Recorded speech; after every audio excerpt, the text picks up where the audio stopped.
नमस्कार दोस्तों, good morning, Radhe Radhe, जय श्री कृष्णा। आज मैं आप लोगों के लिए लेके आया हूँ पाचन तंत्र से संबंधित एमसीक्यू प्रश्न। चलो स्टार्ट करते हैं।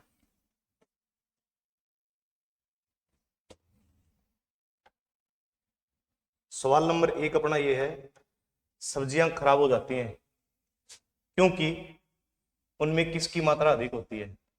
नंबर 1, क्या कार्बोहाइड्रेट की मात्रा अधिक होती है, क्या जल की मात्रा अधिक होती है, या विटामिन की मात्रा अधिक होती है, या एंजाइम की मात्रा अधिक होती है जिसके कारण वो खराब हो जाती है। तो इसका राइट आंसर है जल की मात्रा अधिक होने के कारण सब्जियां क्या हो जाती हैं, खराब हो जाती हैं। सवाल नंबर 2, इनमें से कौन सा अंग ग्लाइकोजन को ग्लूकोज में बदलता है तथा रक्त का शुद्धिकरण करता है। पहले तो आप लोगों को यह पता होना चाहिए कि ग्लाइकोजन है क्या चीज। ग्लाइकोजन क्या होता है?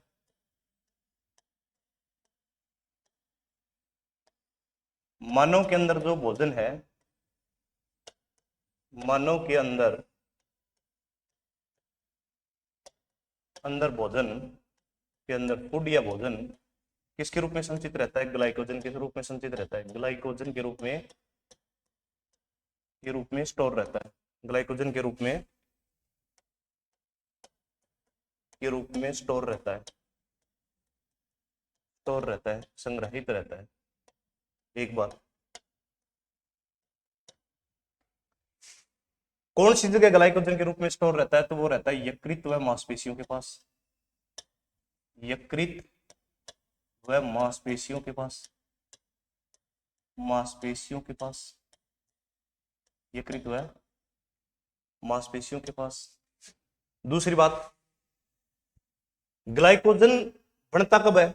जब शरीर में पाचन के दौरान स्टार्च ग्लूकोज में कन्वर्ट हो जाता है, और ग्लूकोज का फॉर्मूला होता है C6H12O6। और इस ग्लूकोज की मात्रा यदि शरीर में अधिक हो जाए तो अग्नाशय ग्रंथि से निकलने वाला इंसुलिन हार्मोन इस ग्लूकोज को किस में कन्वर्ट कर देता है? ग्लाइकोजन के रूप में क्या कर देता है? स्टोर कर देता है। ग्लाइकोजन के रूप में इसे कन्वर्ट कर देता है। और ये ग्लाइकोजन किस अंग के पास स्टोर रहता है? तो ये होता है किसके पास? यकृत के पास, जिसे कहते हैं अपन लीवर। तो इसका राइट आंसर है लीवर। किडनी नहीं हो सकती। किडनी करती है रक्त का शुद्धिकरण, रक्त का प्योरिफिकेशन, शुद्धिकरण।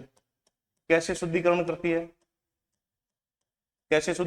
है? तो यूरिया को अलग करके, किसको अलग करके? NH2CONH2, यूरिया को अलग करके। और यूरिया को फिर किस रूप में बाहर निकलती है? यूरिन के रूप में बाहर निकालती है। किसके रूप में बाहर निकालती है? यूरिन के रूप में बाहर निकालती है। फेफड़े भी शुद्धिकरण करते हैं, लेकिन किसका शुद्धिकरण करते हैं? वो ऑक्सीजन को बॉडी के अंदर पहुंचाते हैं और CO2 को क्या निकाल देते हैं? बाहर निकाल देते हैं। ठीक बात है। और ग्रहणी क्या होता है? छोटी आंत का पहला भाग होता है। ग्रहणी क्या होता है? छोटी आंत का पहला भाग होता है, जो क्या करता है? भोजन का पाचन करता है। भोजन का पाचन करता है। और भोजन का पाचन ही नहीं करता, भोजन के प्रत्येक अवयव का क्या करता है? पाचन करता है। भोजन के प्रत्येक अवयव का क्या करता है? पाचन करता है। नेक्स्ट सवाल,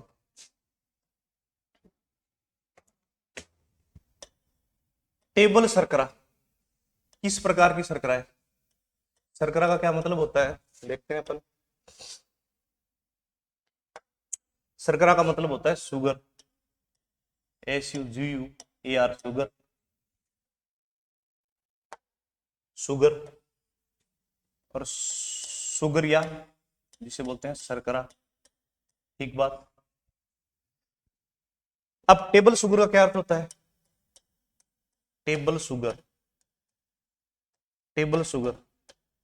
जो घरों में अपन चाय बनाने के लिए काम में लेते हैं उसे बोलते हैं टेबल शुगर। और उसका फॉर्मूला होता है C12H22O11। और ये फॉर्मूला है सुक्रोज का। किसका है? सुक्रोज का। किसका फॉर्मूला है ये? सुक्रोज का। और सुक्रोज किस किस से, कौन कौन सी दो मोनोसेकेराइड इकाइयों से मिलकर बना है? तो याद रखना, पहला ग्लूकोज और दूसरा फ्रक्टोज। कौन सा? ग्लूकोज व फ्रक्टोज से मिलकर बना है। तो टेबल शर्करा किस प्रकार की शर्करा है? तो इसका राइट आंसर आएगा सुक्रोज। इसका फार्मूला क्या है? C12H22O11। ग्लूकोज क्या होता है? C6H12O6। ग्लेक्टेज क्या होती है? ये होती है मिल्क शुगर। क्या होती है? मिल्क शुगर, दुग्ध शर्करा होती है। क्या होती है? दुग्ध शर्करा होती है। ये फ्रक्टोज क्या होता है? इसका फार्मूला होता है C6H12O6। फर्क इतना है, इस ग्लूकोज के अंदर पाया जाता है एल्डिहाइड ग्रुप और इसके अंदर पाया जाता है कीटो ग्रुप। कौन सा ग्रुप पाया जाता है इसके अंदर? कीटो ग्रुप पाया जाता है। नेक्स्ट सवाल, नींबू किसके कारण खट्टा होता है? तो खट्टा होने का मतलब इसमें क्या मिलेगा? अम्ल मिलेगा। और नींबू नींबू जो है वो कौन से कुल का पौधा है? सिट्रस कुल का पौधा है। सिट्रस कुल का पौधा है। सिट्रस कुल का क्या है? पादप है। सिट्रस कुल का पादप है। और इसमें कौन सा एसिड पाया जाता है? इसमें पाया जाता है सिट्रिक एसिड। कौन सा एसिड पाया जाता है इसके अंदर? सिट्रिक एसिड, सिट्रिक अम्ल पाया जाता है। तो इसका राइट आंसर क्या होगा? Citric acid. किसमें पाया जाता है? नींबू में। तो फिर ये किसमें पाया जाता है? टार्ट्रिक अम्ल। ये पाया जाता है भाई इमली में। किसमें पाया जाता है? इमली में। किसमें पाया जाता है? इमली में।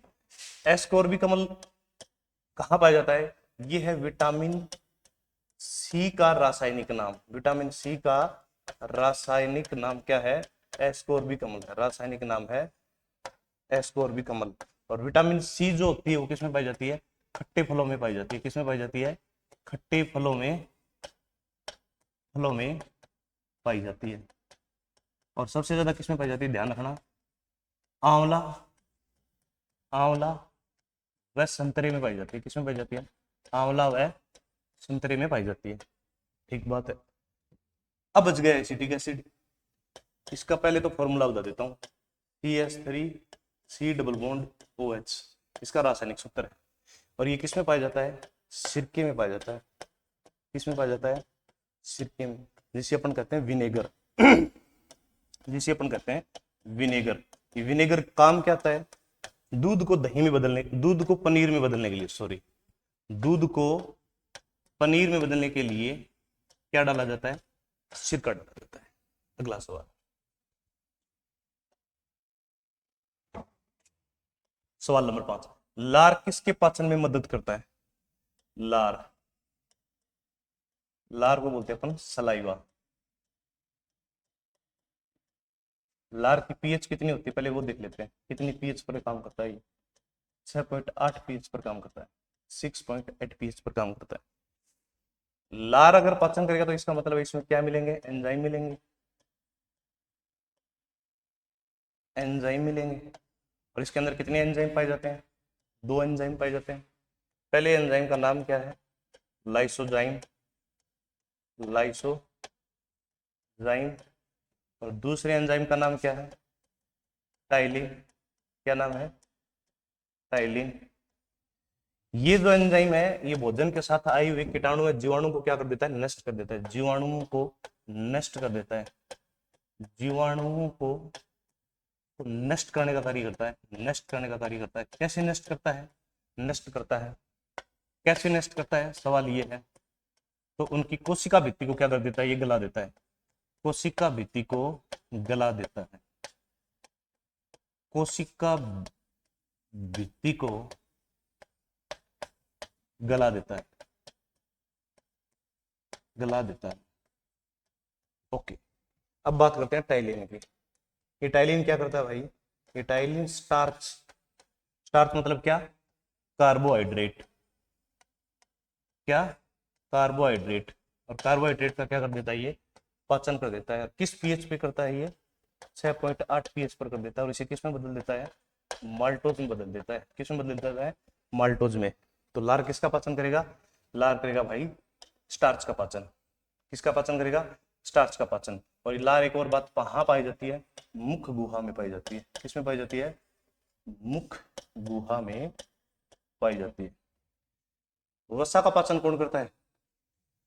वसा का पाचन करता है छोटी आंत।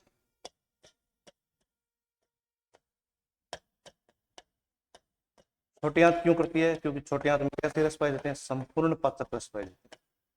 संपूर्ण पाचक रस पाए जाते हैं। क्या पाए जाते हैं? संपूर्ण पाचक रस पाए जाते हैं। तीसरा, प्रोटीन। और प्रोटीन का पाचन कौन करता है? प्रोटीन का पाचन दो जगह होता है, एक तो होता है आमाशय में, किसमें होता है? आमाशय में, और दूसरा किसमें होता है? अग्नाशय से निकले हुए ट्रिप्सिन द्वारा। किससे होता है? अग्नाशय से निकले हुए ट्रिप्सिन के द्वारा। और विटामिन से ध्यान रखना, बहुत इंपॉर्टेंट सवाल बता रहा हूं। विटामिन से मानव शरीर को किसी भी प्रकार की एटीपी के रूप में एनर्जी नहीं मिलती है। मानव शरीर को एटीपी के रूप में ऊर्जा नहीं मिलती है। बहुत इंपॉर्टेंट सवाल है, ऊर्जा नहीं मिलती है। तो इसका राइट आंसर अपना क्या होगा? लार किसका पाचन करती है? स्टार्च का पाचन करती है। दोबारा देख लो एक बार, लार कहाँ पाई जाती है? मुख्य गुहा में पाई जाती है। लार की पीएच कितनी है? 6.8 है। एंजाइम कितने पाए जाते हैं लार में? 2 पाए जाते हैं। पहला कौन सा पाया जाता है? पहले एंजाइम का नाम है लाइसोजाइम पाया जाता है। दूसरे एंजाइम का नाम क्या है? टाइलिन पाया जाता है। लाइसोजाइम क्या करता है? जीवाणुओं को नष्ट कर देता है, जो किसके साथ आते हैं? भोजन के साथ आते हैं। कैसे नष्ट करते हैं? कोशिका भित्ति को गला के। दूसरा टाइलिन क्या करता है? कार्बोहाइड्रेट के स्टार्च को किस में कन्वर्ट कर देता है? माल्टोज में। और एक और बता देता हूँ, ये स्टार्च किस में पाया जाता है? आलू में पाया जाता है। आलू में पाया जाता है, चावल में पाया जाता है, गेहूं में पाया जाता है, और मक्का में पाया जाता है। किसमें पाया जाता है? मक्का में पाया जाता है। और माल्टोज में बदल जाता है। और माल्टोज का फार्मूला क्या है? C12H22O11। नेक्स्ट सवाल,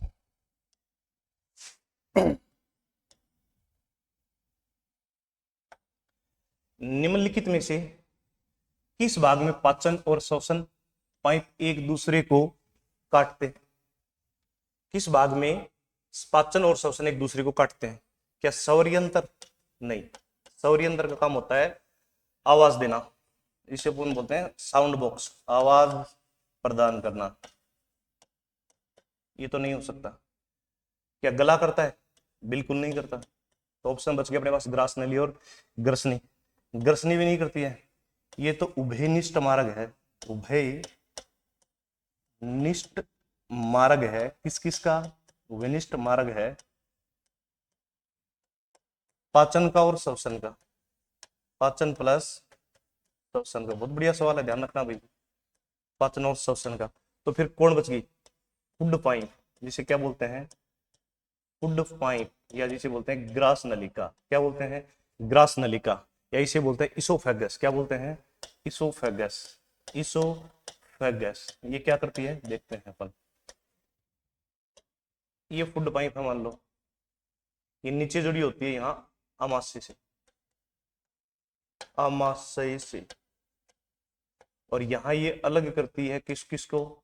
ये तो हो गया पाचन, और ये हो गया कौन सा? श्वसन। ये फेफड़ों को जोड़ती है। और किससे अलग करती है? यहाँ पाया जाता है एपिग्लोटिस। क्या पाया जाता है? एपिग्लोटिस। क्या पाया जाता है? एपिग्लोटिस। जो क्या करता है, जब अपन भोजन करते हैं तो ये श्वास नली पर ढक्कन लग जाता है, और जब अपन सांस लेते हैं तो ये कहाँ लग जाता है? भोजन की नली पर क्या लग जाता है? ये ढक्कन लग जाता है। तो इसका राइट आंसर क्या है? ग्रास नली। नेक्स्ट सवाल,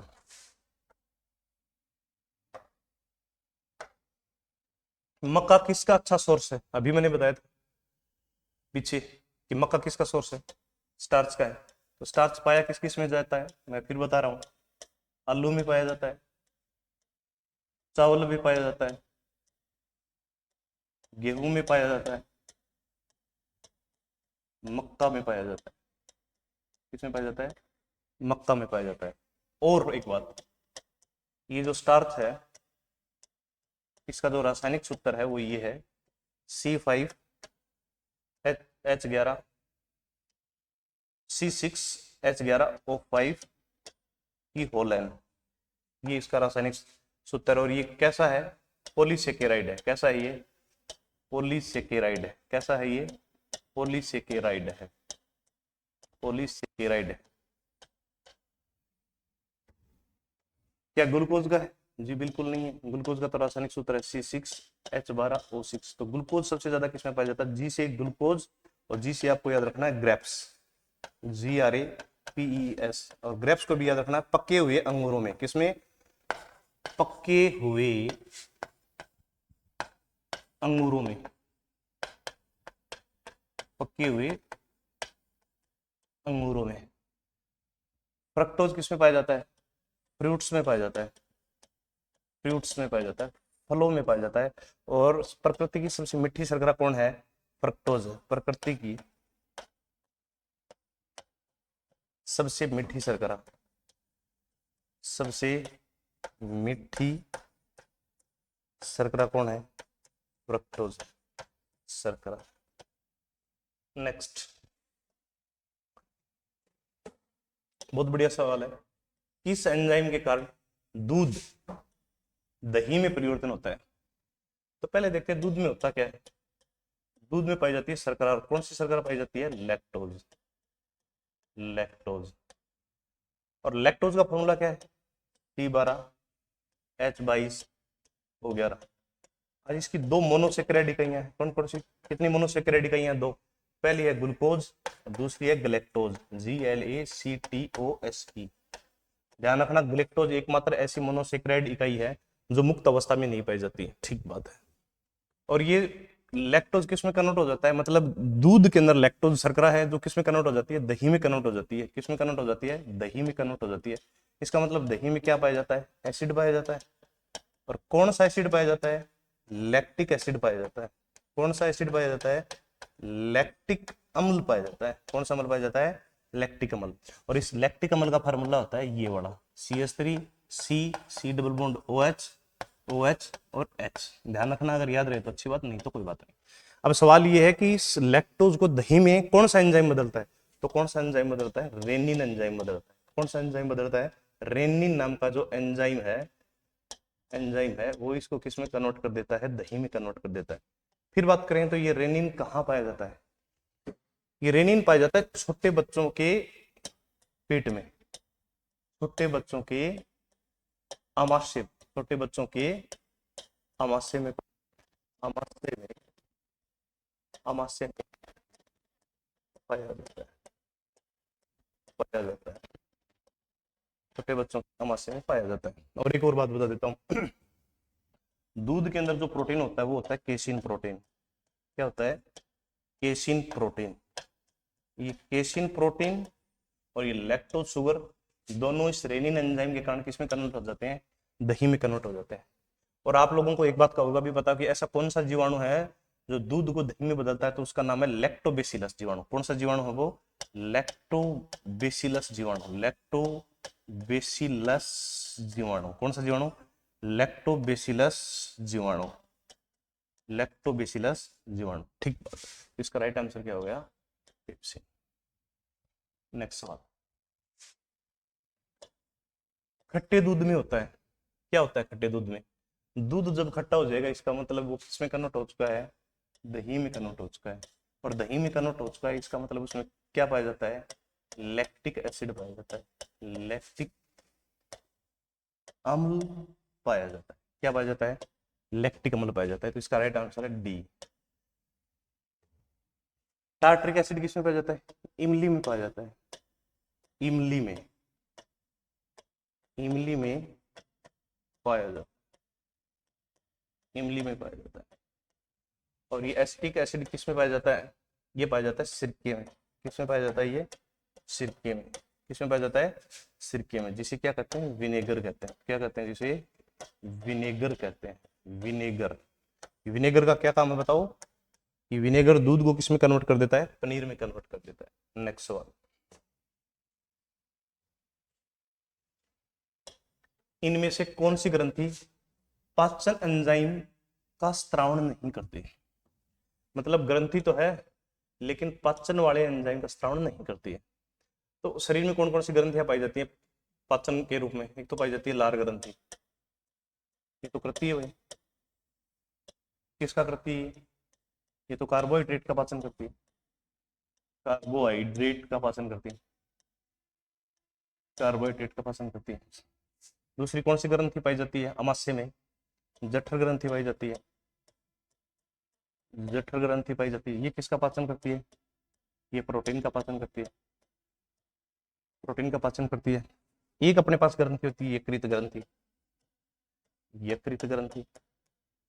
अब यकृत ग्रंथि जो सिक्रेशन करती है या स्त्रावण करती है वो करती है पित्तरस का। किसका स्त्रावण करती है? पित्तरस का। और पितरस की जो पीएच होती है वो होती है 7 से 8 के बीच में। कितने के बीच में? 7 और 8 के बीच में। ध्यान रखना, पितरस एंजाइम नहीं है। क्या नहीं है? एंजाइम नहीं है। क्या नहीं है? एंजाइम नहीं है। ये जो पितरस है इसमें क्या पाए जाते हैं? पित्त वर्णक प्लस पित्त लवण। पित्त लवण पाए जाते हैं। तो फिर ये पितरस करता क्या है? तो भाई साहब पितरस करता है, वसा के जो बड़े अणु होते हैं, वसा के बड़े अणु, उन बड़े अणुओं को छोटे अणुओं में तोड़ता है। छोटे छोटे अणुओं में तोड़ता है। छोटे छोटे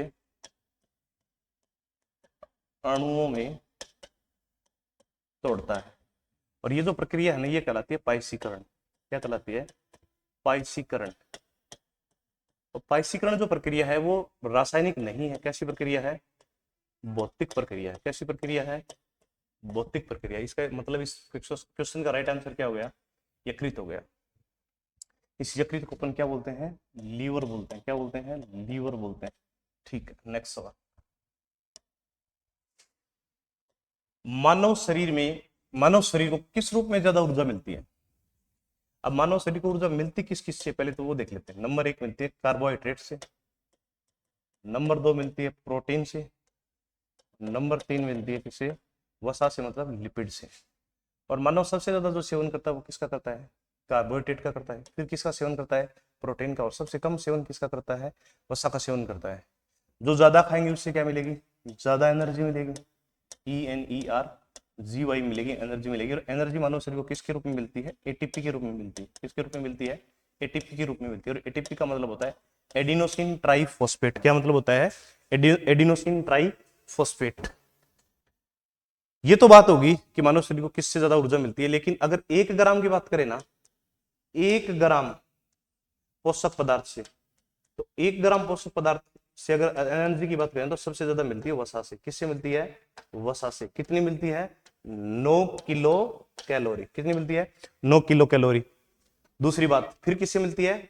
प्रोटीन से मिलती है। कितनी मिलती है? 4.3 किलो कैलोरी। कितनी मिलती है? 4.3 किलो कैलोरी। और फिर कार्बोहाइड्रेट से कितनी मिलती है? कार्बोहाइड्रेट से मिलती है 4.1 किलो कैलोरी, अगर पर ग्राम की बात करें तो। लेकिन सबसे ज्यादा मानव सेवन किसका करता है? कार्बोहाइड्रेट का। तो इसका मतलब इसका राइट आंसर क्या हो गया? कार्बोहाइड्रेट। ठीक है, नेक्स्ट सवाल की बात करते हैं। निम्नलिखित दिए गए प्रोटीन व कार्बोहाइड्रेट के जोड़े में से कौन सा जोड़ा दूध में पाया जाता है? मिल्क। मिल्क की बात करें, मिल्क में पहले पूछा इसने क्या? कार्बोहाइड्रेट कौन सा पाया जाता है, ये तो पूछा है। कार्बोहाइड्रेट, कौन सा कार्बोहाइड्रेट पाया जाता है? ठीक। और नंबर 2 पूछा इसने, कौन सा प्रोटीन पाया जाता है? तो थोड़ी देर पहले अपन ने बात की थी, दूध के अंदर जो कार्बोहाइड्रेट पाया जाता है वो पाया जाता है लैक्टोज। कौन सा पाया जाता है? लैक्टोज। क्या पाया जाता है? लैक्टोज। इसका सामान्य सूत्र है C12H22O11। और ये लैक्टोज है वो 2 मोनोसेक्राइड इकाइयों से मिलकर बना है। कौन कौन सी से? ग्लूकोज से, और दूसरा किससे? ग्लैक्टोज से। GLACTOSE, ग्लैक्टोज से। और ये ग्लूकोज प्लस जो ग्लैक्टोज है ये आपस में किस बंध द्वारा जुड़ी होती हैं? तो ध्यान रखना, ग्लाइकोसाइटिक बंध द्वारा जुड़ती हैं। ग्लाइकोसाइटिक बंध द्वारा जुड़ी होती हैं। ये पूछा गया सवाल है कि कार्बोहाइड्रेट के अंदर कौन सा बंध पाया जाता है? तो कौन सा बंध पाया जाता है? ग्लाइकोसाइटिक बंध द्वारा जुड़ी होती है। और किस प्रकार से जुड़ी होती हैं? तो 1,4 ग्लाइकोसाइटिक बंध द्वारा जुड़ी होती है। ठीक बात है। और प्रोटीन कौन सा पाया जाता है? तो थोड़ी देर पहले बात की थी, केसिन प्रोटीन पाया जाता है। कौन सा प्रोटीन पाया जाता है? केसिन प्रोटीन पाया जाता है। ठीक है, अब देख लो प्रोटीन कौन सा है। प्रोटीन है अपने पास केसिन। और कार्बोहाइड्रेट कौन सा है? लैक्टोज। ऑप्शन में ढूंढ लो अपने। केसिन ये पड़ा और लैक्टोज ये पड़ा, तो राइट आंसर क्या हो गया? Casein plus lactose. नेक्स्ट।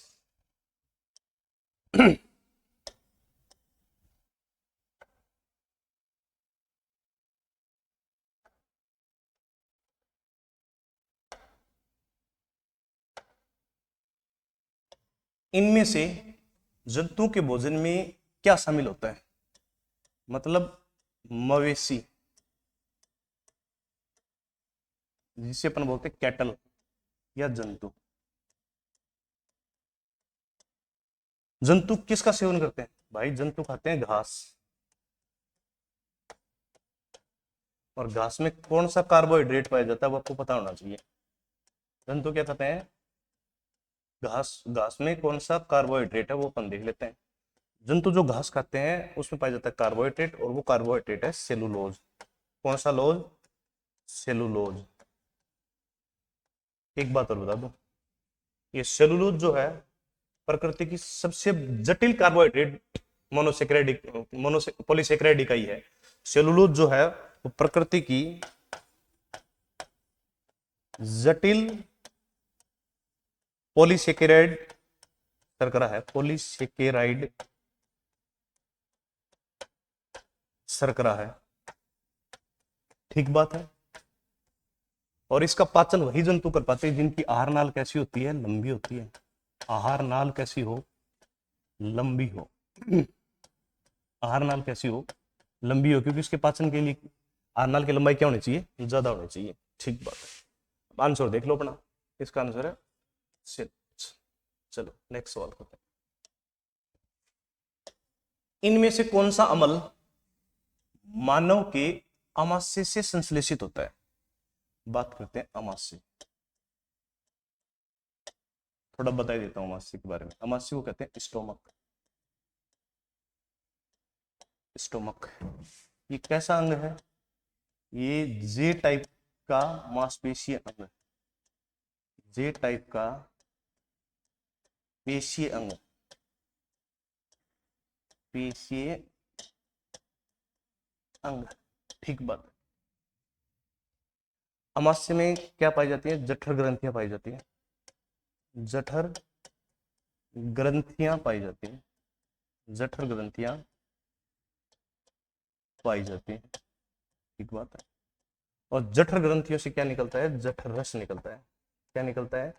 जठर रस निकलता है। जठर रस। और उस जठर रस में क्या होता है? HCl होता है। क्या होता है?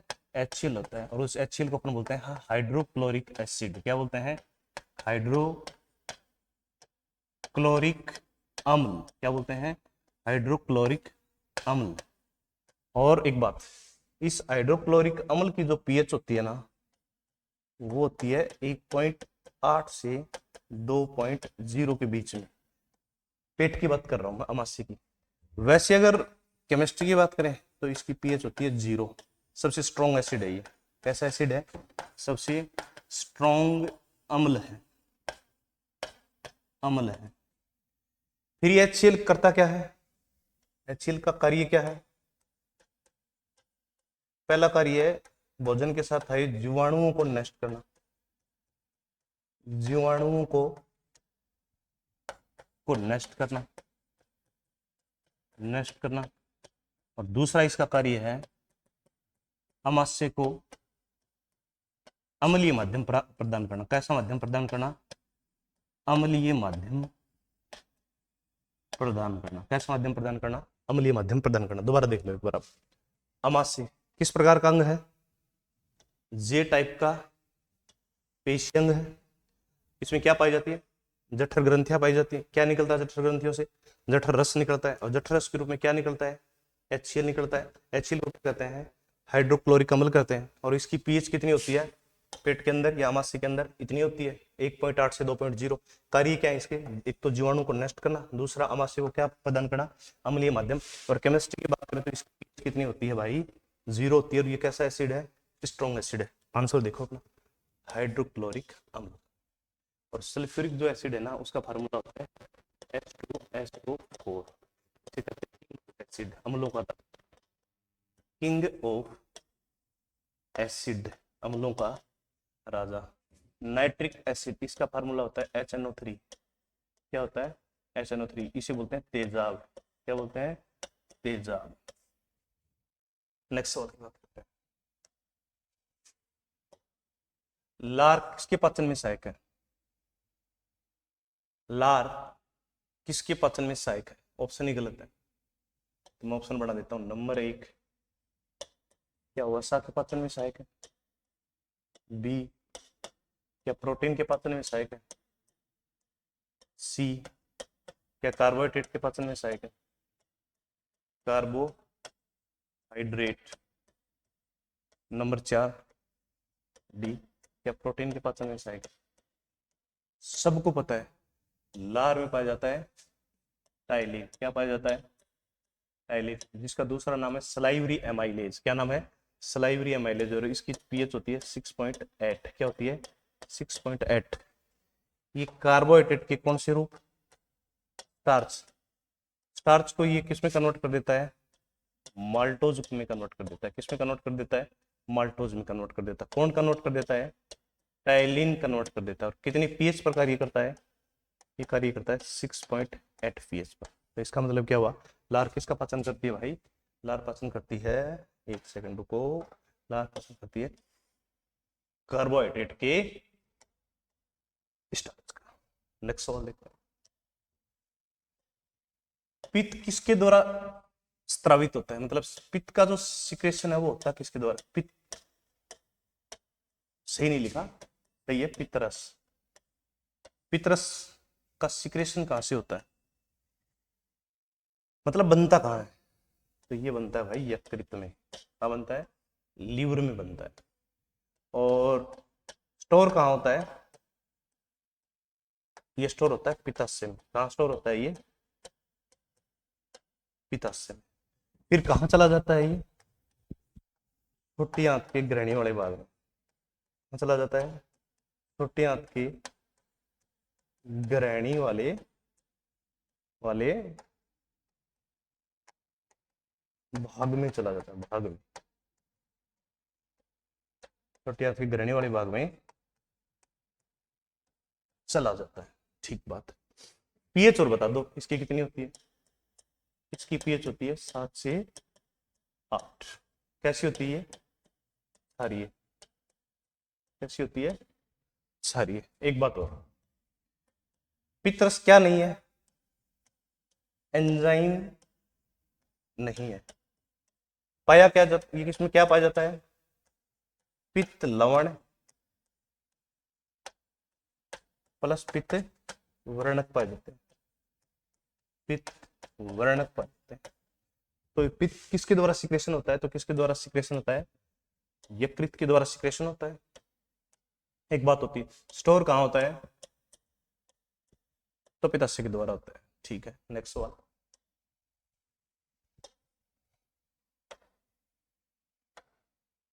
इनमें से कौन सा कथन लार से रिलेटेड नहीं? सलाइवा ये निगलने की सुविधा देता है, सही है।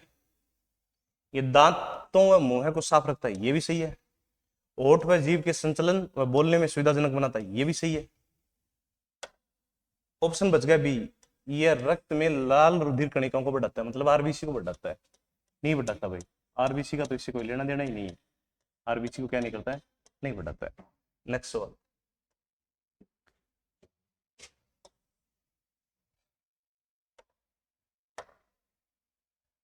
जीभ के किस भाग में खट्टे स्वाद की पहचान होती है? बात कर लेते हैं थोड़ी सी जीभ की। जीवा जो है ना, जीवा पेशी अंग है। पेशी अंग है, ठीक। कहां पाया जाता है? मुख गुहा में पाया जाता है। शेप कैसी होती है? ऐसी होती है।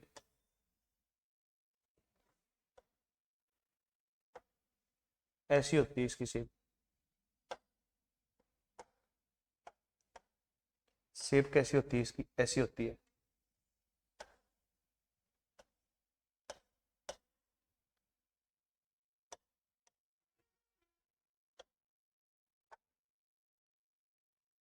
ओके, ये जीवा हुई। इसके ऊपर क्या पाई जाती है? क्या पाई जाती है इसके अंदर? एक मिनट रुको। इसके ऊपर पाई जाती है स्वाद कणिकाएं। क्या पाई जाती है इसके ऊपर? स्वाद कणिकाएं पाई जाती है। स्वाद कणिकाएं पाई जाती है। क्या पाई जाती है इसके ऊपर? स्वाद कणिकाएं पाई जाती हैं। क्या पाई जाती है? स्वाद कणिकाएं पाई जाती हैं। स्वाद कणिकाएं पाई जाती हैं, जिन्हें क्या कहा जाता है? पेपिला कहा जाता है। क्या कहा जाता है? पेपिला। और पेपिलाओं की संख्या कितनी होती है? याद रखना, 4 होती है। एक बात और, क्या करती हैं? स्वाद का ज्ञान करवाती हैं, स्वाद का अनुभव करवाती हैं या ज्ञान कराती हैं। सेंसरी ऑर्गन है ये, ज्ञान करवाती हैं। ठीक बात। एक बात और, जीव का ये जो आगे वाला भाग है ना, ये देता है कि कौन सा पोषक पदार्थ कैसा है, मीठा। तो जीव के आगे वाले भाग से किसका पता चलता है? मीठा। साइड वाले भाग से किसका पता चलता है?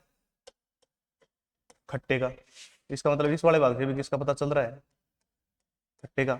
और ये जो जीव का पीछे वाला भाग है, ये एहसास करवाता है कड़वेपन का। किसका?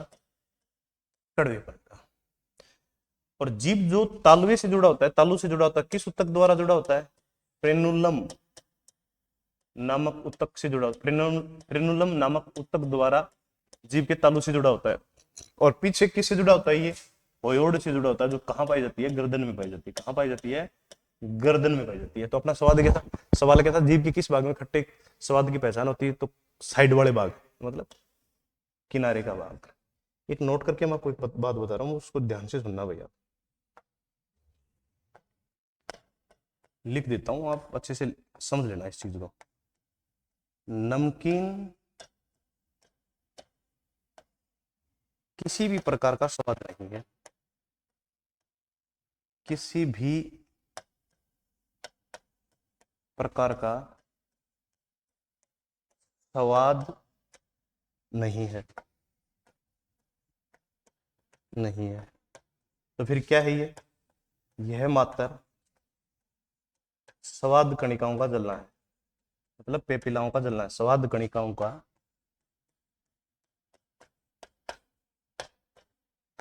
का जलना है, जलना है। इसका मतलब ये हुआ, जीव के किसी भी भाग से किसका एहसास नहीं होता? नमकीन टेस्ट का एहसास नहीं होता। नेक्स्ट सवाल। पाचन की क्रिया में सहायक है, दो चीजें सहायक है।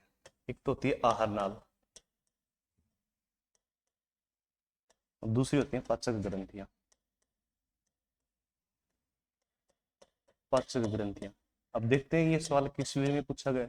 और पाचक ग्रंथियां कैसे होती हैं? बहिस्त्रावी ग्रंथियां होती हैं, बहिस्त्रावी ग्रंथियां होती हैं। और बहिस्त्रावी ग्रंथियां किसका सिक्रेशन करती हैं? एंजाइम का सिक्रेशन करते हैं। किसका सिक्रेशन करते हैं? एंजाइम का सिक्रेशन करते हैं। और एक बात, बहुत इंपॉर्टेंट बात बता रहा हूँ, एंजाइम पूर्ण रूप से किसके बने होते हैं? ध्यान रखना, प्रोटीन के बने होते हैं। बहुत बार सवाल परीक्षा में पूछ लिया गया है। अब सवाल है किस टाइप की से पूछा गया? पाचन की क्रिया में सहायक है, मतलब ये ग्रंथियों से रिलेटेड पूछा गया है। तो ग्रंथियां कैसी है? बहिस्त्रावी। और किसका सिक्रेशन करेंगी? एंजाइम का। तो इसका राइट आंसर क्या होगा? एंजाइम। नेक्स्ट सवाल। इनमें से कौन सा पाचक एंजाइम नहीं है? नंबर 1 पेप्सिन, बिल्कुल है, प्रोटीन का पाचन करता है। किसका पाचन करता है? प्रोटीन का पाचन, प्रोटीन का पाचन करता है। कहां निकलता है ये? अमाशय में। कहां निकलता है? अमाशय में। रेनिन, ये भी किसका पाचन करता है? दूध में उपस्थित केसिन प्रोटीन का पाचन करता है। दूध में उपस्थित केसिन प्रोटीन का पाचन करता है। ये भी कहां निकलता है? अमाशय में निकलता है। ठीक बात है। इंसुलिन, ये हार्मोन है भाई। क्या है ये? हार्मोन है, हार्मोन है। निकलता कहां से है? अग्नाशय ग्रंथि से। कहां से निकलता है? अग्नाशय ग्रंथि से। चलो बात कर लेते हैं इसकी। अग्नाशय ग्रंथि से पेनक्रियाज ग्लैंड से निकलता है। ठीक बात है, पेनक्रियाज ग्लैंड से निकलता है। और पेनक्रियाज ग्लैंड से निकलता है। पेनक्रियाज में क्या पाई जाती है? लेंगर-हैंस द्वीपिकाएं पाई जाती है। लेंगर-हैंस द्वीपिकाएं पाई जाती हैं। क्या पाई जाती हैं? लेंगर-हैंस द्वीपिकाएं पाई जाती हैं। और वहां से क्या निकलते हैं? 3 प्रकार की कोशिकाएं निकलती हैं, 3 सेल निकलती हैं। कौन कौन सी? पहली निकलती है अल्फा सेल, दूसरी निकलती है बीटा सेल, और तीसरी निकलती है डेल्टा सेल। कौन सी सेल? Delta cell. और ये अल्फा सेल है, यहां से निकलता है ग्लूकेगोन। क्या निकलता है? ग्लूकेगोन, गोन हार्मोन। और बीटा सेल से क्या निकलता है? इंसुलिन निकलता है। और जिनके शरीर में इंसुलिन बनना बंद हो जाए तो उन्हें कौन सा रोग हो जाता है? शुगर हो जाता है, जिसे बोलते हैं मधुमेह। कौन सा रोग हो जाता है? मधुमेह। जिसे बायो की भाषा में बोलते हैं डायबिटीज मेलिटस। डायबिटीज बिटीज मेलिटस, मेलिटस। दोबारा सुन लो एक बार। पेप्सिन किसका पाचन करता है? प्रोटीन का। कहां से निकलता है? अमाशय में से। रेनिन केसिन प्रोटीन का पाचन करता है, जो किस में पाया जाता है? दूध में पाया जाता है। और ये कहाँ निकलता है? अमाशय में। इंसुलिन क्या है? हार्मोन है। कहां से निकलता है? अग्नाशय ग्रंथि से निकलता है। अग्नाशय ग्रंथि कौन सी भाग से निकलता है? लैंगरेंस द्वीप कौन से निकलता है? इनकी संख्या कितनी है? 3। पहली कौन सी है? अल्फा। दूसरी कौन सी है? बीटा। और तीसरी कौन सी है? Delta cell. और अल्फा से कौन सा निकलता है? ग्लूकेगोन। बीटा से कौन सा निकलता है? इंसुलिन। और इससे कौन सा निकलता है? सोमेटोस्टेनिन। टोमेटोस्टेनिन, टोमेटोस्टेनिन हार्मोन निकलता है। और इंसुलिन के शरीर में कमी हो जाए तो कौन सा रोग हो जाता है? शुगर, जिसे बोला जाता है डायबिटीज मिलिटस। तो इसका राइट आंसर क्या है अपना इस क्वेश्चन का? इस क्वेश्चन का अपना राइट आंसर जो है वो है इंसुलिन। ये पाचक एंजाइम नहीं। नेक्स्ट सवाल देखते हैं। इनमें से किन जीवों का भोजन उनके शरीर में ग्रहण करने से पहले ही पच जाता है? जीवाणु है प्रोटोजोआ। नेक्स्ट सवाल। निम्नलिखित दिए गए 4 सिक्रेशन में से कौन सा एक स्रोत ग्रंथि से कार्रवाई स्थल तक परिवहन के साधन के आधार निम्न में से भिन्न है? तो ध्यान रखना, इनमें सबसे ज्यादा भिन्न है वो है पित्त, क्योंकि ये पितरस निकलता है और पित्त के अंदर क्या नहीं पाए जाते? एंजाइम नहीं पाए जाते। नेक्स्ट सवाल। कौन सा एंजाइम प्रोटोजोआ को छोड़कर बाकी सभी जीव जगत के जंतुओं में पाया जाता है? बताओ कौन सा पाया जाता है? ये आपको कमेंट बॉक्स में बताना है इसका आंसर। ये मैं आपके लिए छोड़ रहा हूं, कमेंट बॉक्स में डालो इसका आंसर। इसका आंसर क्या आएगा? नेक्स्ट सवाल। इनमें से कौन से पाचन अंग में अम्ल उपस्थित होता है? पाचन अंग में क्या उपस्थित होता है? अम्ल। और सबको पता है अपनी बॉडी के अंदर जो अम्ल पाया जाता है वो कौन सा पाया जाता है? HCl। और HCl निकलता कहां से है भाई? आमाशय से निकलता है। कहां से निकलता है? आमाशय से निकलता है। तो इसका राइट आंसर क्या हो गया? आमाशय। छोटे आंत में नहीं निकलता, छोटे आंत में रस निकलते हैं, जूस निकलते हैं, अम्ल नहीं निकलते। कोलोन जो है वो बड़ी आंत का भाग है, बड़ी आंत का दूसरा भाग है, सेकंड भाग, सेकंड पार्ट है। तो इसका राइट आंसर क्या हो गया? आमाशय। वसा के पाचन में सहयोग करने वाला लाइपेज एंजाइम कहां से सिक्रेशन होता है? लाइपेज क्या बड़ी आंत से सिक्रेशन होता है? बड़ी आंत से कोई भी एंजाइम नहीं निकलता है, कोई भी एंजाइम नहीं निकलता। इसका मतलब बड़ी आंत में क्या नहीं होता? पाचन नहीं होता। ये देखो, पाचन नहीं होता। तो फिर बड़ी आंत में क्या होता है? बड़ी आंत में 2 ही चीजें होती हैं, एक तो अवशोषण, दूसरा मल का निष्कासन। मल का निष्कासन, ठीक बात। यकृत भी एंजाइम नहीं निकलता है, एंजाइम नहीं निकलता है। तो ये क्या निकलता है? ये पित्रस निकलता है। क्या निकलता है? पित्रस निकलता है, पित्रस निकलता है। जो क्या करते हैं? पाइसीकरण की प्रक्रिया में सहायक है। पाइसीकरण की प्रक्रिया में क्या है? सहायक है। और पाइसीकरण की प्रक्रिया का मतलब होता है वसा के बड़े बड़े अणुओं को छोटे अणुओं में तोड़ना। क्या कहलाता है? पाइसीकरण प्रक्रिया है। और ये कैसा है? ये भौतिक पाचन है। कैसा पाचन है? भौतिक पाचन है। मतलब वसा के बड़े बड़े अणु भौतिक रूप से किसमें टूट जाएंगे? छोटे रूप में टूट जाएंगे, जो कहलाता है पाइसीकरण। वृक्क, किडनी बोलते हैं इसे। तो इसका कार्य ही मूत्र का निर्माण करना है, मूत्र का निर्माण करना है, तो ये भी नहीं है। तो पाचन से संबंधित बच गया कौन है? अग्नाशय ग्रंथि से क्या निकलता है? लाइपेज निकलता है, जो किसका पाचन करता है? वसा का पाचन करता है, वसा का पाचन करता है, जो किसका पाचन करता है? वसा का पाचन करता है। दोबारा देखो एक बार, अगर नहीं समझ में आया हो तो।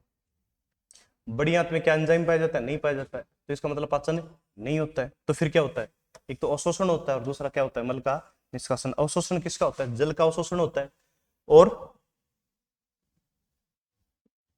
औषधियों का अवशोषण होता है। नंबर 2, यकृत। यकृत में भी कोई एंजाइम नहीं निकलता है, तो यकृत में क्या निकलता है? पितरस। पितरस कौन सी प्रक्रिया करते हैं? पाइशीकरण की। और पाइशीकरण किस प्रकार का पाचन है? भौतिक पाचन है। और पाइशीकरण का अर्थ है वसा के बड़े बड़े अणुओं को छोटे छोटे अणुओं में तोड़ना, पाइशीकरण कहलाता है। किडनी जो है उसका तो एंजाइम से कोई रिलेशन है ही नहीं, वो तो उसका काम है मूत्र का निर्माण करना। बच गया कौन? अग्नाशय। अग्नाशय से क्या निकलता है? लाइपेज निकलता है, जो किसका पाचन करता है? वसा का पाचन करता है। नेक्स्ट सवाल,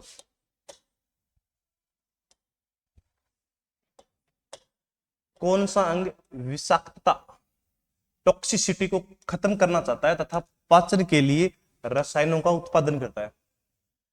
अगर टॉक्सिसिटी की बात आए ना, विषाक्तता की बात आए, विषाक्तता,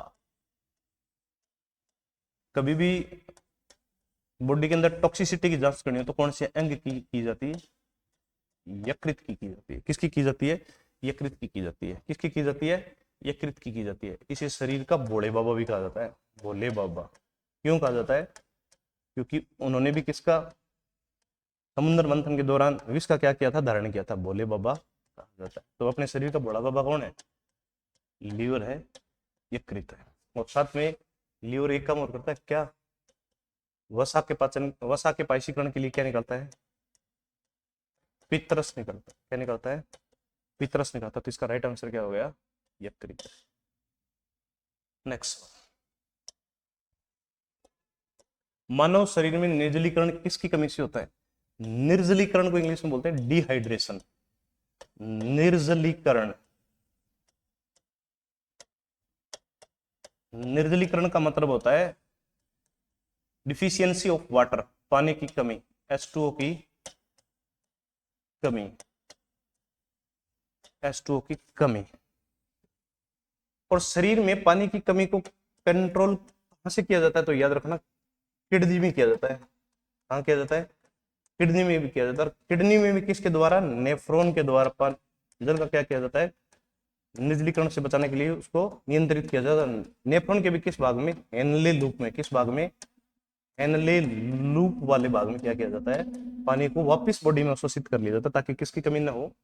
जल की कमी है। तो इसका राइट आंसर क्या आएगा? जल आएगा। नेक्स्ट सवाल,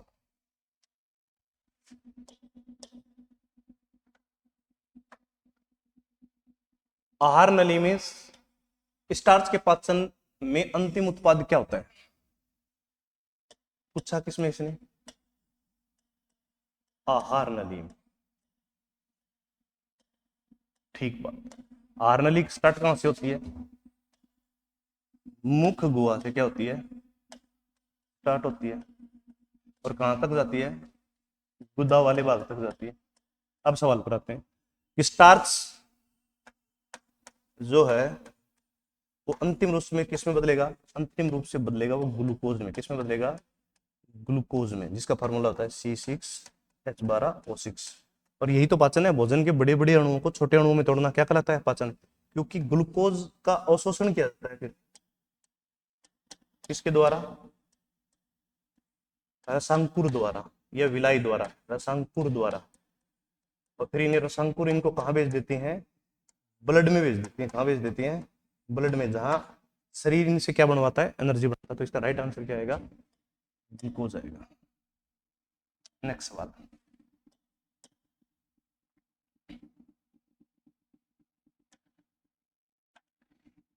इनमें से किसी भी तरह की ऊर्जा प्रदान नहीं करता है।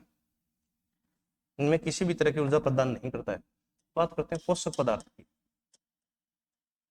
पोषक पदार्थों के, पोषक पदार्थों में एक होते हैं मुख्य पोषक पदार्थ, एक होते हैं गौण पदार्थ, गौण पोषक पदार्थ। मुख्य पोषक पदार्थ, दूसरे होते हैं गौण पोषक पदार्थ। गौण, गौण पोषक, दोनों की बात कर लेते हैं। इसमें आता है कार्बोहाइड्रेट, दूसरा आता है प्रोटीन, तीसरा आता है फैट, वसा। इन तीनों से तो एनर्जी मिलती है भाई। इसमें कौन आता है? पहला विटामिन, दूसरा कौन आता है? खनिज पदार्थ जिसे मिनरल्स बोला जाता है, और तीसरा कौन सा आता है? जल। अपना ऑप्शन कौन सा है? वसा से मिलती है, जी मिलती है, कार्बोहाइड्रेट से मिलती है, जी मिलती है, प्रोटीन से मिलती है, जी मिलती है। ध्यान रखना, मानव शरीर को विटामिन से एटीपी के रूप में एनर्जी नहीं मिलती है। एटीपी के रूप में क्या नहीं मिलती है? एनर्जी नहीं मिलती है। बाकी जीवों में मिलती है, मानव शरीर को नहीं मिलती। विटामिन क्या करते हैं? शरीर को बैलेंसिंग का कार्य करते हैं, रोगों से लड़ने की ताकत देते हैं, इम्यूनिटी पावर को बढ़ाते हैं विटामिन। नेक्स्ट वन,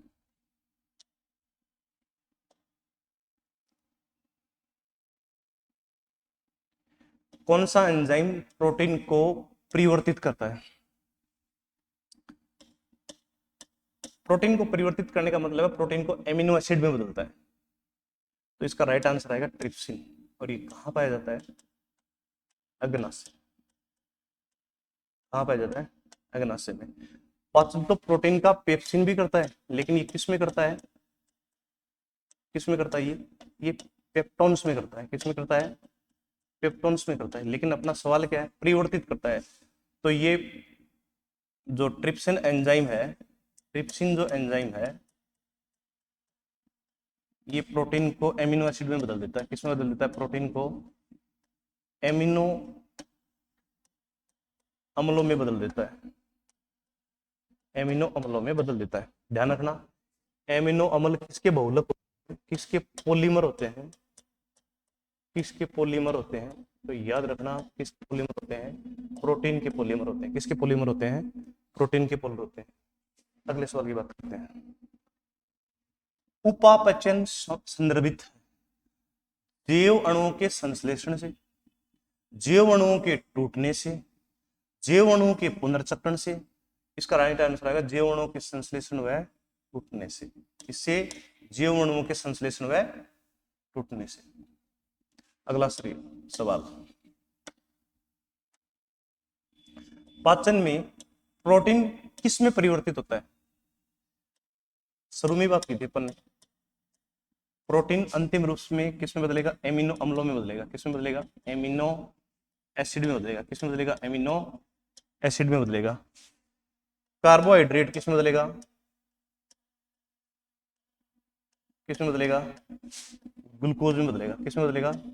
ग्लूकोज में बदलेगा। फैट किस में बदलेगा? वसा किस में बदलेगा? वसीय अम्लों में बदलेगा। किस में बदलेगा?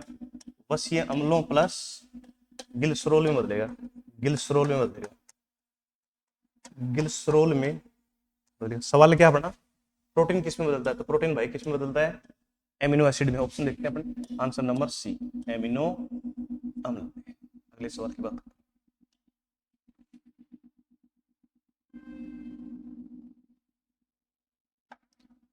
निम्न में से किस कार्बोहाइड्रेट का प्रयोग दर्पण के सिल्वरीकरण या कलई में किया जाता है? ये आपको आंसर देना है कमेंट बॉक्स में।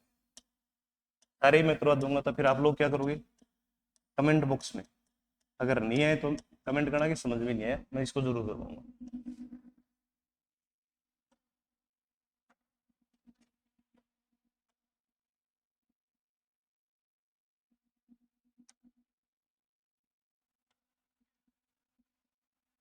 डाइस्टेज एंजाइम का स्रोत है, राइट आंसर इसका लार ग्रंथि। अमाशय में तो है ही नहीं, यकृत में भी नहीं है, यकृत में पित्रस है, अग्नाशय में भी नहीं है, तो इसका राइट आंसर क्या आएगा? लार ग्रंथि। नेक्स्ट सवाल, यकृत किसका स्रोत है? बताओ, यकृत किसका सोर्स है? यकृत सोर्स है वसा में घुलित विटामिन का। और वसा में घुलित विटामिन कौन कौन से हैं? ए, डी, ई, के। ए से याद रखना विटामिन ए, डी से विटामिन डी, ई से विटामिन ई और के से विटामिन के। तो किसका सोर्स है? विटामिन ए, डी, ई और के का निर्माण कौन करता है? वसा। वसा वसा में घुलनशील है। और वसा वाला कार्य कौन करता है? यकृत करता है। वैसे विटामिन ए का रासायनिक नाम क्या है? रेटिनोल है। क्या नाम है?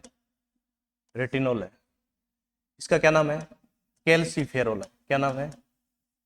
कैल्सीफेरोल है।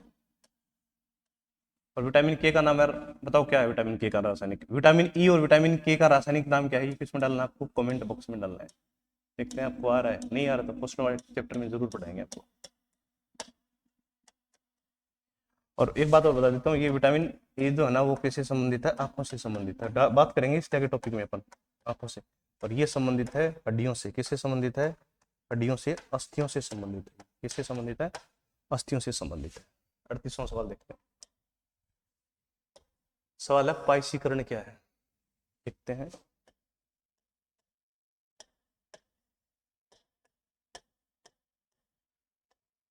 पाइसीकरण क्या होता है?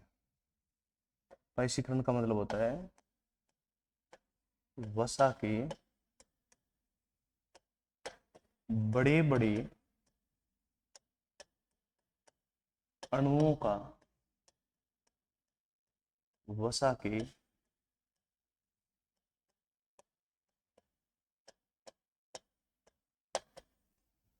छोटे छोटे अणुओं में टूटना।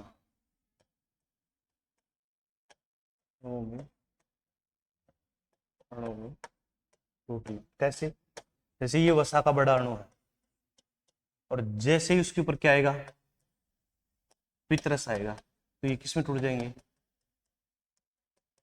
वसा के छोटे छोटे अणु में टूट जाएंगे। ये प्रक्रिया क्या कहलाती है? पाइसीकरण। और पाइसीकरण की प्रक्रिया कौन संपन्न करवाता है? यकृत करवाता है। और यकृत में भी कौन सा रस करवाता है? पितरस करवाता है। ध्यान रखना, पाइसीकरण रासायनिक पाचन नहीं है, भौतिक पाचन है। कैसा पाचन है? भौतिक पाचन। मतलब केमिकल रूप से इसमें किसी भी प्रकार का बदलाव नहीं होता। केवल और केवल क्या होता है? वसा के जो बड़े बड़े अणु हैं वो वसा के छोटे छोटे अणु में टूट जाएंगे, लेकिन रहेगा वो वसा ही। और यहाँ तो ये होता है वसा और यहाँ होता है फैटी एसिड। क्या होता है ये? Fatty acid. तो इसका राइट आंसर आएगा ये वाला, पाइसीकरण। नेक्स्ट सवाल देखते हैं। प्रोटीन का पाचन किसके द्वारा होता है? बताओ किसके द्वारा होता है? क्या न्यूक्लियस के द्वारा होता है? नहीं होता भाई। क्या फिर लाइपेज के द्वारा होता है? ये तो वसा, इसका ये तो वसा का डाइजेशन करता है। और कहां से निकलता है? ये अग्नाशय से। और ये किसका करता है? न्यूक्लिक अम्लों का। न्यूक्लिक अम्लों का। और ये भी कहां से निकलता है? अग्नाशय से निकलता है। एमाइलेज किसका पाचन करता है? कार्बोहाइड्रेट का। किसका पाचन करता है? कार्बोहाइड्रेट का। ये भी कहां से निकलता है? अग्नाशय। कहां से निकलता है? अग्नाशय से। तो बच गया कौन है? प्रोटीज। ये किसका पाचन करता है? प्रोटीज। ये भी कहां से निकलता है? अग्नाशय से। कहां से निकलता है? अग्नाशय से। याद रखना, प्रोटीन का पाचन किसके द्वारा होता है? प्रोटीज के द्वारा होता है। अग्नाशय ग्रंथि के बारे में थोड़ा बता रहा हूँ मैं, ढंग से सुन लेना, थोड़ी जो चीजें हम क्लियर हो जाएंगी। अग्नाशय ग्रंथि की एसिनी वाले भाग से, एसिनी भाग से सबसे पहले निकलता है प्रोटीज। प्रोटीज जो किसका पाचन करता है? प्रोटीन का। नंबर 2 क्या निकलता है? लाइपेज जो किसका पाचन करता है? वसा का। और नंबर 3 क्या निकलता है? एमाइलेज। एमाइलेज जो किसका पाचन करता है? कार्बोहाइड्रेट का। और नंबर 4 क्या निकलता है? नंबर 4 निकलता है न्यूक्लिएज। न्यूक्लिएज जो किसका पाचन करता है? न्यूक्लिक एसिड का। ध्यान रखना, दोबारा बता रहा हूँ, ध्यान से सुन लेना। प्रोटीन का पाचन किसके द्वारा होता है? प्रोटीन का पाचन होता है प्रोटीएज के द्वारा। और प्रोटीएज कहाँ से निकलता है? अग्नाशय ग्रंथि की एसिनी वाले भाग से प्रोटीएज निकलता है, जो किसका पाचन करता है? प्रोटीन का पाचन करता है। एमाइलेज कहाँ से निकलता है? एमाइलेज भी यहीं से निकलता है, जो किसका पाचन करता है? कार्बोहाइड्रेट का पाचन करता है। लाइपेज कहाँ निकलता है? ये भी अग्नाशय ग्रंथि की एसिनी भाग से निकलता है, और ये किसका पाचन करता है? ये वसा का पाचन करता है। न्यूक्लियस भी कहाँ से निकलता है? यहीं से निकलता है, और ये भी किसका पाचन करता है? न्यूक्लिक अम्ल का पाचन करता है। तो इसका जो राइट आंसर आएगा वो आएगा प्रोटीएज। नेक्स्ट सवाल।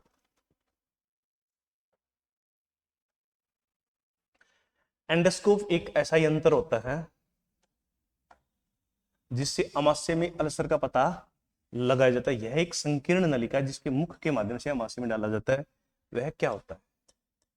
पहली बात तो अमाशय की बात करते हैं। ठीक, अमाशय में एक रोग होता है। कौन सा रोग? अल्सर। कब होता है?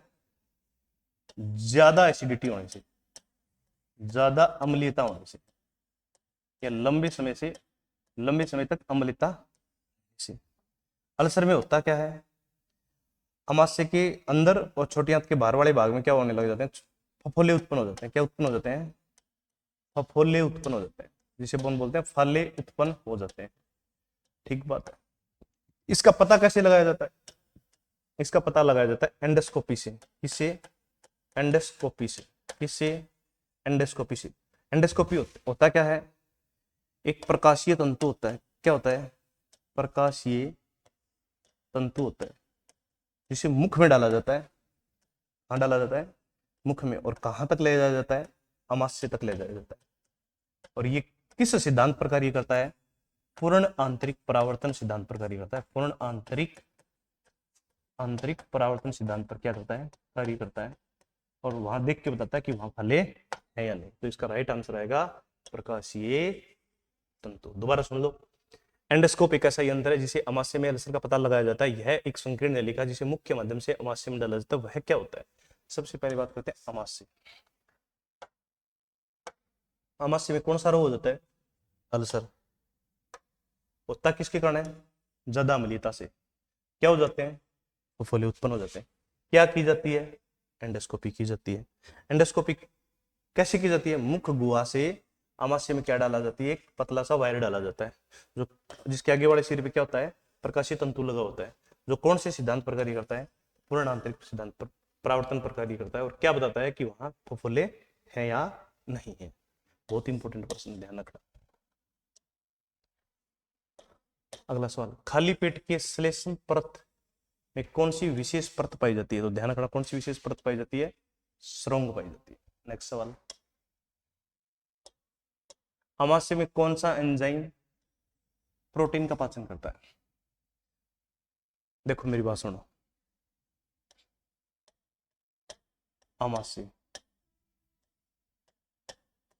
अमाशय में 3 कोशिकाएं होती हैं, और उसमें एक कोशिका का नाम है जाइमोनोजन कोशिका।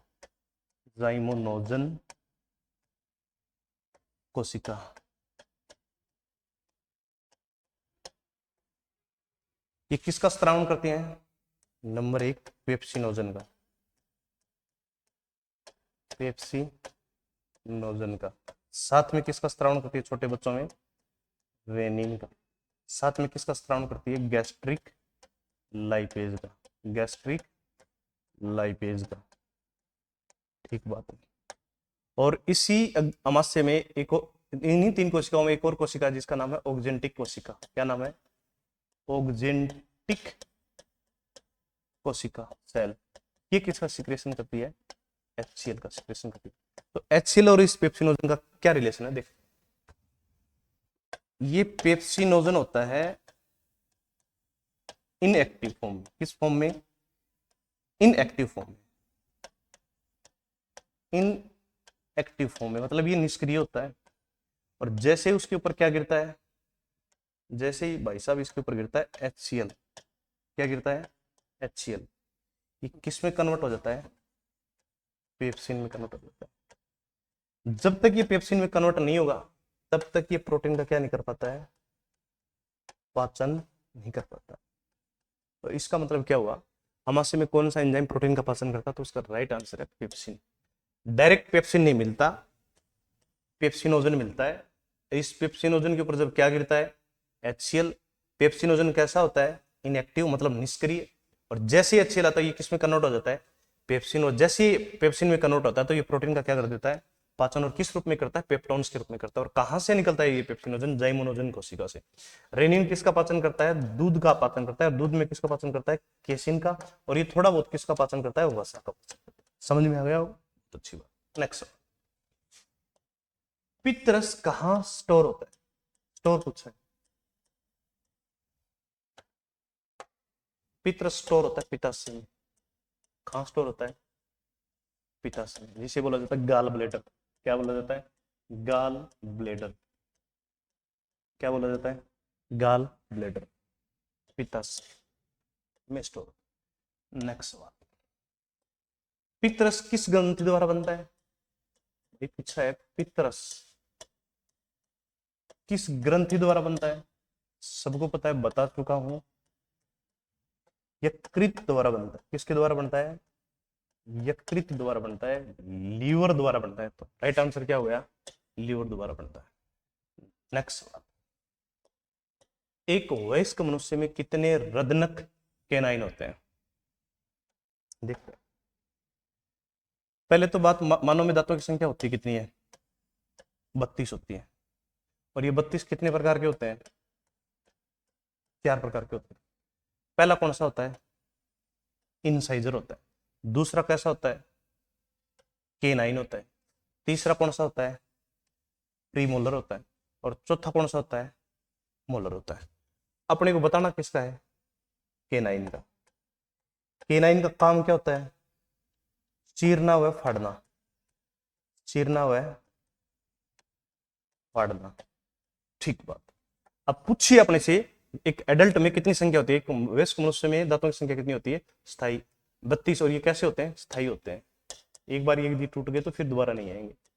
और वयस्क दंत का जो सूत्र है वो है 2 1 2 3।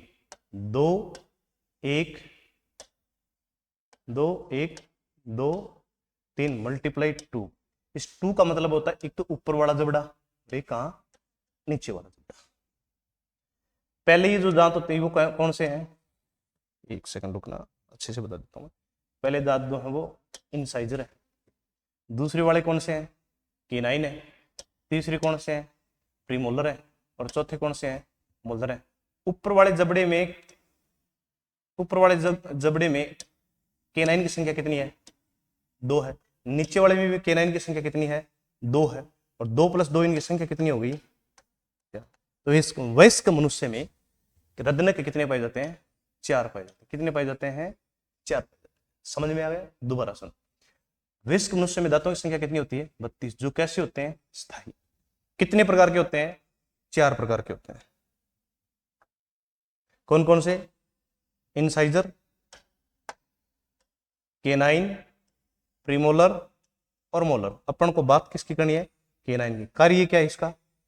चीरना व फाड़ना। दंत सूत्र क्या होता है? 2 1 2 3। 2 1 2 3। इसका मतलब होता है ऊपरी जुबड़ा। ऊपरी जबड़ा। इसका मतलब क्या होता है? निचला जबड़ा। ऊपरी जबड़े में केनाइन कितने होते हैं? 2 से गुणा करेंगे तो कितने हो जाएंगे? 2। निचले जबड़े में कितने होते हैं? टोटल एडिशन करेंगे तो कितने हो जाएंगे? 4। नेक्स्ट बात करते हैं,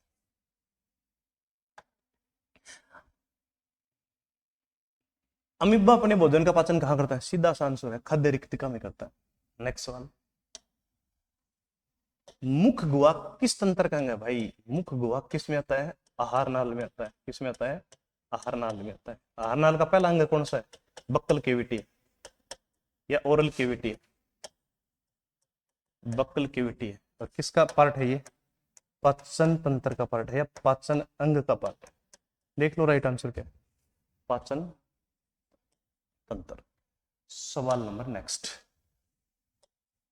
समय समय पर मल द्वार से मल का निकलना क्या कहलाता है? सीधी सी बात है, निष्कासन कहलाता है। फिर साहब समांगीकरण क्या होता है? अवशोषित भोजन को, अवशोषित भोजन को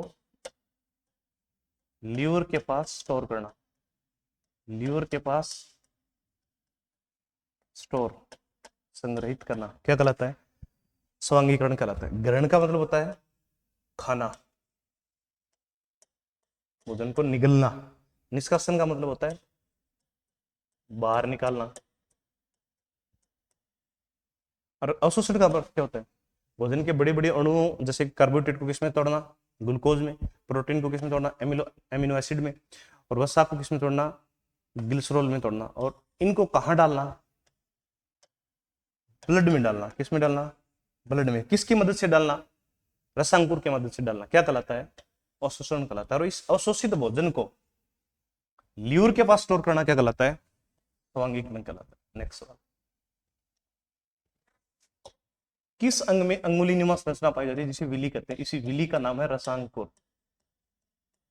रसांकुर। और रसांकुर पाई जाती है छोटी आंत में। कहां पाई जाती है? छोटी आंत में। क्या करती है ये करती है भाई साहब अवशोषण का कार्य। क्या करती है? अवशोषण का। तो इसका राइट आंसर क्या हो गया? छोटी आंत। नेक्स्ट सवाल, मवेशी तीव्रता से घास मतलब सेलुलोज प्रकृति की सबसे बड़ी पॉलीसेकेराइड इकाई है। ये पॉलीसेकेराइड इकाई है। पॉलीसेकेराइड इकाई है। आपसे सवाल पूछे कि प्रकृति में सबसे ज्यादा कौन सा कार्बोहाइड्रेट पाया जाता है? सेलुलोज पाया जाता है। और जब जंतु सेलुलोज खा लेते हैं तो इसे कहां संचित करते हैं? तो वो कहां संचित करते हैं? रोमन वाले। समझ में आ गया? आई होप आपके समझ में आया होगा। वीडियो को पसंद आए तो लाइक करें, सब्सक्राइब करें और शेयर भी करें और बार बार देखें ताकि मैं इससे मोटिवेट हूं और भी अच्छे से आपके लिए अगली क्लास लेके आऊं। धन्यवाद।